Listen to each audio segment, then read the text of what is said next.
जय हिंद। यूएस का national intelligence council ने एक रिपोर्ट दिया। यह रिपोर्ट 4 से 5 साल बाद पब्लिश होता है। इस रिपोर्ट का नाम है ग्लोबल ट्रेंड्स रिपोर्ट। इस रिपोर्ट में कई सारी बातें कही गई हैं, चाइना को लेकर, इंडिया पाकिस्तान की रिलेशन को लेकर, रिफ्यूजीज को लेकर, लेकिन इसमें कुछ बातें हैं जो बड़ी सीरियस कही गई है। देखिए, इस रिपोर्ट में कई सारी चीज़ें होती हैं और ये बहुत सटीक रिपोर्ट दिया जाता है इसके द्वारा। इसमें कहा गया है कि आने वाले 4 से 5 साल बाद रिफ्यूजीज की समस्या एक बहुत बड़ी समस्या होकर जाएगी। अब देखिए, सीरिया से कई सारे रिफ्यूजी यानी शरणार्थी आए हुए हैं। अभी म्यांमार में रोहिंग्यों का समस्या अभी कम ही नहीं हुआ था, ताकि अभी वहाँ पे तख्ता पलट हो गया, तो वहाँ से भी बहुत सारे शरणार्थी अभी जा ही रहे हैं म्यांमार छोड़ के। तो इसमें इस चीज़ की चर्चा है जो रियलिस्टिक भी लगती है। बहुत सारे यूएन जो है, यूएनएचआरसी यानी जो यूएन की जो ह्यूमन राइट काउंसिल है, उसने काफ़ी ज़्यादा यहाँ पे रिफ्यूजीज कैंप वगैरह बना रखे हैं।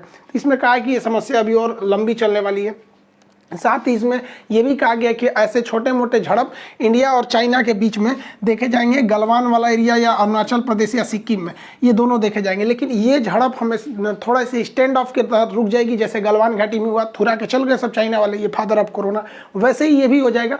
लेकिन इस रिपोर्ट में पाकिस्तान से थोड़ी सी मतलब जो रिपोर्ट में सामने बताया गया है कि पाकिस्तान आतंकवाद को ढील दे देगा और 2024 से 25 के बीच में पाकिस्तान से बहुत बड़ा टेरर अटैक होगा इंडिया की ओर से, जिसका जवाब इंडिया बहुत ही करारा जवाब देगा, जिससे कि यह बहुत बड़ा युद्ध का रूप ले लेगा।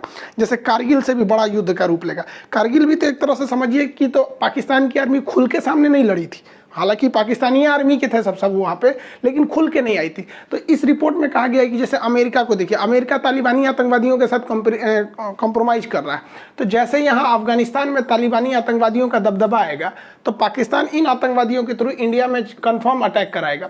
और इंडिया में अटैक कराने का मतलब इंडिया जवाब देगा, जिस तरह पुलवामा में हुआ था, उरी अटैक हुआ था, सर्जिकल स्ट्राइक, एयर स्ट्राइक, इस तरह से बहुत बड़ा। इस रिपोर्ट के अनुसार अब स्ट्राइक ना होकर बल्कि एक पूरी तरह से फुल फ्लेजेड एक बड़े पैमाने पर वार होगा इंडिया पाकिस्तान के बीच में, जिसका सबसे बड़ा कारण बढ़ेगा आतंकवाद। और कहीं ना कहीं ये देखने को मिलता ही है, इनके यहाँ आतंकवाद बहुत भयानक लेवल पे है। इन लोग को लगता है कि पूरी दुनिया में फतह करेंगे लुंगी पहन के यहाँ पर, और इसका नतीजा उनको बहुत बुरा भुगतना पड़ेगा। देखिए, अमेरिका में जब भी देखा गया कि डेमोक्रेटिक पार्टी की सरकार आती है तो वो युद्ध ज्यादा करते हैं, चाहे ये जो बाइडेन हो गए, ओबामा हो गए, बुश हो गए, हमारे जो डोनाल्ड ट्रंप थे, ये ट्रंप साहब चले गए अपना कार्यकाल पूरा करके, कोई युद्ध नहीं किया। हालांकि इन्होंने मेन फोकस चाइना और ईरान को किया था, लेकिन डेमोक्रेटिक वाले हमेशा लड़ाई करते रहते हैं। ओबामा साहब के समय देखिए कई लड़ाई लड़ी गई थी। उस समय सीरिया का भयानक इशू हो गया था, लीबिया वाली लड़ाई हो गई थी, फिर भी ओबामा को क्या मिल गया? शांति का नोबेल पुरस्कार मिल गया। और हमारे अपने देश के प्रधानमंत्री नरेंद्र मोदी पूरे भारत में वैक्सीनेशन नहीं हुआ, ये देखने के बावजूद पूरे दुनिया को मदद कर रहे हैं,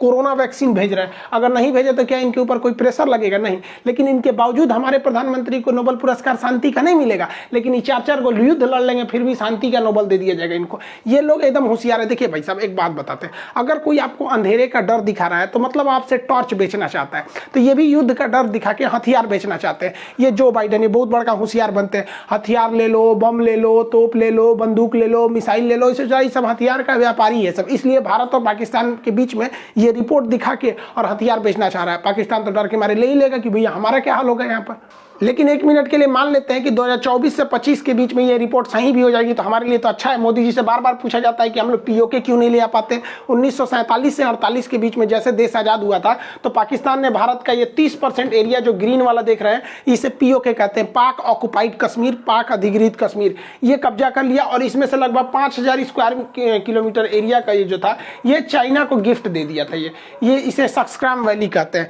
चाइना को इसने गिफ्ट दे दिया। तो हम लोग को पीओके को वापस लाने का यही एक अच्छा बहाना हो जाएगा। तुम आतंकवादी हमला करो, हम लोग इधर से पलट के कर देंगे। अब अमित शाह के लिए तो भैया खुशी का कोई ठिकाना नहीं। 2024 के चुनावी मैनिफेस्टो में कर देंगे कि एकदम इस बार हम लोग लेके आएंगे पीओके। अच्छा बात है भैया, हमारा जो टुकड़ा हुआ भारत है, अखंड भारत बन जाए। ऐसे कोई अजुराते रहे, हम लोग थूर थार के बराबर कर देंगे। कौन सा डर लगा हुआ है हम लोग को? अखंड भारत हम भी चाहते हैं भैया, भारत अखंड हो जाए। हम कहाँ से कहाँ तक चालू होते थे यहाँ पर। और इसमें ये सलमान खान एकदम खुश है। ये क्या लिए खुश है? करा कि भैया मेरा एक तो मूवी था बहुत हिट कर गया, एक था टाइगर, अब 2024 में एक मूवी बनाने जा रहा है।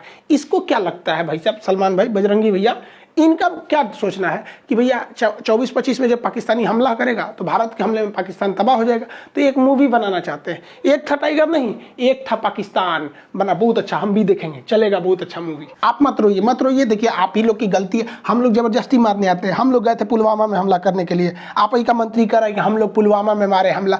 अरे भैया आप सोते हुए सैनिकों को मारे, हम लोग आपको उठा के धो के चले आए भोरे भोरे। मत रोइए, चुपचाप हो जाइए। जितने स्टूडेंट हैं उन लोग के लिए कर रहे हैं भैया, एनडीए और सीडीएस वाले आप दिल लगा के पढ़ाई कीजिए, क्योंकि ये आप लोग के लिए एकदम गोल्डन अपॉर्चुनिटी है। क्योंकि इस बार जिनका एनडीए होगा 24-25 तक वो पासिंग आउट परेड होकर आर्मी में शामिल हो जाएंगे। और सीडीएस वालों के लिए आप लोग जबरदस्त कीजिए, यहाँ इंडियन आप पहुंचिए खड़गवासला में, या फिर अपना IMA Dehradun Indian military academy, वहाँ बेहतरीन अफसर बन के निकलिए और लड़ाई में भाग लीजिए। देखिए हम तो भाई गए थे एनडीए के थ्रू, तो हमारा हाथ टेढ़ा है। देखिए हमको इतना ज़्यादा एंगल है कि मेरा सिलेक्शन नहीं हो पाया, तो कम से कम आप सेलेक्ट हुई और धो के आइए। और आप लोग इस रिपोर्ट के हिसाब से धोइए, इसलिए बहुत जल्दी हम एनडीए और सीडीएस के बैच को आपको बताएंगे और आप सब लोग इस बैच में आएंगे। और इस बैच में निकलने पास होने के बाद आर्मी में ट्रेनिंग लेके 24-25 में धोइए, ताकि उस समय हम बताएं कि भाई देखो हमरो बैच का लड़का धो के आया है सब यहाँ पर। अभी पाकिस्तान के पास ये समस्या नहीं, यूएन की एक रिपोर्ट के हिसाब से 3 से 4 साल बाद पाकिस्तान के पास एक वाटर क्राइसिस आ जाएगा। यहाँ पे पानी की एक बहुत बड़ी समस्या आएगी। देखिए पाकिस्तान का जो सिंध और पंजाब वाला एरिया है ना, बस यही ठीक है, लेकिन उधर खैबर पख्तूनख्वा हो गया या फिर बलूचिस्तान हो गया, वहां पानी की बहुत ज्यादा किल्लत है। तो पानी की इतनी भयानक समस्या आने वाला है, अब इन लोग को पता ही नहीं है, इन लोग अभी दूसरे दुनिया में जी रहे हैं। इनको कहना है कि कश्मीर में वापस 370 लगाए जाए। भैया कौन सा नशा करता है, सभी सबको नहीं समझ में आता है। मत तुरा काला से 370 अब वापस हो जाएगा। कहते हैं जस करनी तस हो भोग ही पावा। पाकिस्तान ने आतंकवादियों को पाल पोस के बड़ा किया, आज इनको समझ में आता है इन आतंकवादी पाकिस्तान के लिए खतरा बन गया। खैर अल्लाह इन आतंकवादियों पे रहम करे, क्योंकि हमारी इंडियन आर्मी तो इन्हें रहम करने वाली है नहीं। इन लोग को लगता है कि किसी मासूम को बम फोड़ के मार देंगे, किसी होटल में ट्रेन में बम फोड़ देंगे तो इन्हें अल्लाह माफ़ करेगा और जन्नत देगा। देखिए आतंकवादियों को माफ़ करना या ना करना ये अल्लाह का काम है, लेकिन आतंकवादियों को अल्लाह तक पहुंचा देना ये हमारी इंडियन आर्मी का काम है। तो हमारी इंडियन आर्मी इन लोग को इनके मुकाम तक पहुंचाती है। खैर अब क्या कीजिएगा, इन लोग को समझ में नहीं आता है। पता नहीं कौन इन लोग को पढ़ा देता है कि किसी होटल में जाके आप मार दीजिएगा, मासूम बच्चों को बम से उड़ा दीजिएगा, गोली मार दीजिएगा रेलवे स्टेशन पे जाके, बस स्टैंड पे फोड़ के, तो इन्हें जन्नत मिलेगा। और जन्नत में इनको 70 तो हूर मिलेगी, परी मिलेगी। अजब हाल है ससुर, इन सब का मेंटेलिटी देखो। हम लोग हिंदुस्तान वाले सोचते हैं कि मरने के बाद शांति मिलेगा, ये सब ससुरा दुनियादारी बहुत खराब चीज़ है। इस ससुरा मरने के बाद वो सोचता है सब घूमो एकदम ठर, मतलब वो 70 को का व्यवस्था सोच के रखता है। बताओ भाई ये कौन बात है यहाँ पे। ये बताइए इसको कोई चढ़ा दिया कि इसको 70 हूर मिलेंगी, सब जाके बम फोड़ दिया ताज होटल में, इसको क्या हाल हुआ होगा, चिथड़ा उड़ गया इसका, इसको जन्नत मिल गया होगा। अजमल कसाब को फांसी लग गया, आए थे जन्नत के लिए। चलिए जन्नत में थोड़ा फोन करके देखते हैं, आके परी से पूछता है। हेलो हाँ जन्नत की परी, अरे वो ताज होटल में बम फोड़ने वाला था ना अजमल कसाब, वो जन्नत में पहुंच गया? हाँ क्या हाल चाल है उसका? मर गया? जन्नत में कैसे मर गया? हाँ एड्स हो गया उसको। ओ माय गॉड, ठीक हम पाकिस्तान वालों को बता देंगे, सेफ्टी लेकर जाएगा सब। ठीक। देखो भाई आतंकवादी लोग ध्यान से देखो, उधर देखो अजमल का साहब को एड्स हो गया वहाँ पे।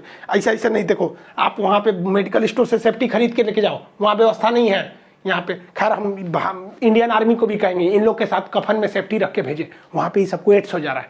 ससुरो सबको पागल है सभी सब। देखिए पाकिस्तान के 90% लोगों को लगता है कि भारत से युद्ध होगा तो ये लोग जीत जाएंगे। 90%, केवल 10% लोगों को लगता है कि वो हार जाएंगे। और वो 10% जानते हैं कौन है?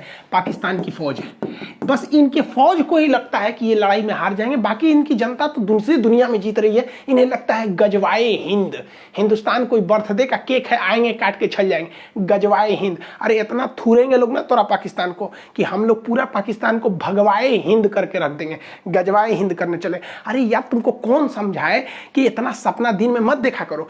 और हिजड़े कितना भी सपना देखना, हिजड़े कभी बाप नहीं बन सकते। तुम्हारा सपना ही रह जाएगा भारत को जीतने। ससुरा हम लोग चांद पे चल गए, लोग मंगलयान लेके मंगल ग्रह पे चल गए, अभी सोच रहा है कि कश्मीर में कैसे घुसा जाए। सोचो ससुरा हम कितना समझाएंगे, हमारा समझने तुम समझेगा। खैर आप लोग समझ गए ना, ये रिपोर्ट से कुछ होने वाला नहीं है, ऐसे ही ये रिपोर्ट आई है। और होगा भी तो क्या करेंगे हम लोग पे, चाकू गिरे तरबूजा पे चाहे तरबूजा गिरे चाकू पे, कटना तो तरबूजा को है, यही लोग कटेंगे लोग यहाँ पर, और क्या करिएगा हम लोग को। आई होप आप इस रिपोर्ट को समझे होंगे। मिलेंगे नेक्स्ट क्लास में। जय हिंद।